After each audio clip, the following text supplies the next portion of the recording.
and thanks so much for inviting me to present. Um, as they noted, I'm Karen Harris, and this is Karen Harris Photography. I'm going to show you a few pieces of some work I'm doing and parts of some collage and other pieces that I'm larger portfolios of work that I'm also pulling together. So just a bit of a background. I'm not going to read through all this, obviously, but I'm a fine art photographer. Most of my work is mostly without people in it, but that may change, who knows. Um, Currently, I'm living in New Jersey and I'm working on a lot of nature photography, and I wouldn't really uh, describe it as so much as being something that I'm actually seeking to doing, but it's just something that I seem to be drawn to since I've been living in New Jersey for the last maybe 7, 8 years. Um, I guess that's a bit about my background. So my work, more importantly, um, just as this describes Drive-By Trees 4, it's part of a series of Drive-By Trees. Again, it's got less of a journalistic point of view and more of a sort of painterly point of view because of my background in painting rather than in photography. But I've been working on photography for quite some time, and for some reason, I guess I just tend to gravitate towards doing photographs that are more challenging in terms of working with nature and working with things that are moving rather than standing still. But that's just as of late, and I think it's also because of my quarantine status as well. So when I get outside, I kind of want to have the energy and show that in my work as well. This one is a fairly new piece, Four Birds on Crack. A little bit of a uh, sort of humorous title, I suppose, but it was something I thought that was really resonating with the way I was feeling in that particular day, coming back from a doctor's visit, and happened to look up and saw this. So I thought this was quite interesting. The crack, of course, is the line that's going diagonally from left to right across the screen. And I did think that the bird silhouettes were quite interesting. The Fog Along the Hudson is part of sort of again, as I was talking about my sort of love of nature, I guess, since I've moved to New Jersey. But this particular piece is, I know it doesn't look like it's a photo, but it is. I tend to not try to mess and sort of do a lot of post development work because I do like the photos to stand on their own.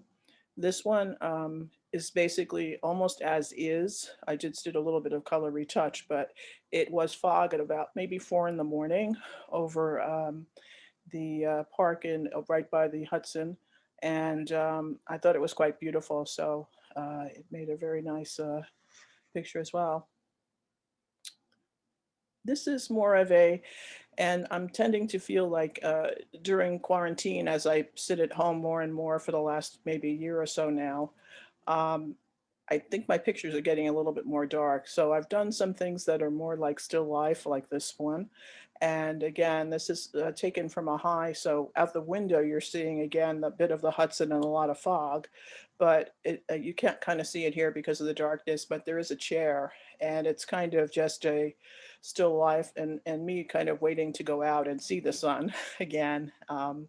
Hopefully, we all will soon.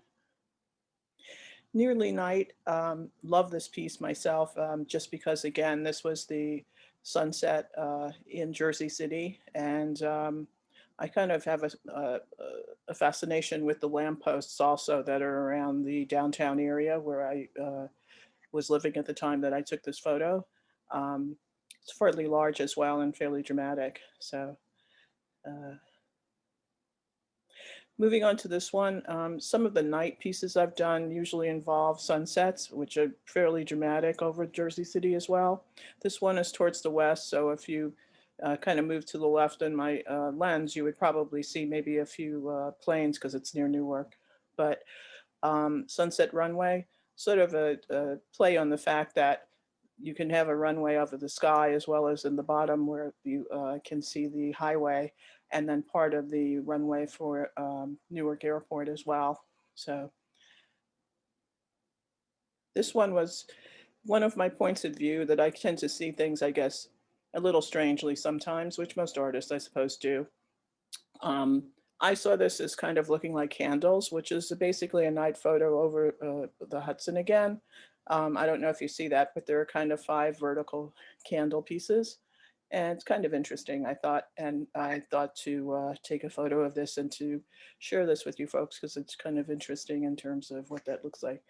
Um, Next 2 are really based on the virus and some work that I had done with some fireworks that were over the Hudson area. And it kind of reminded me of the COVID vaccine model.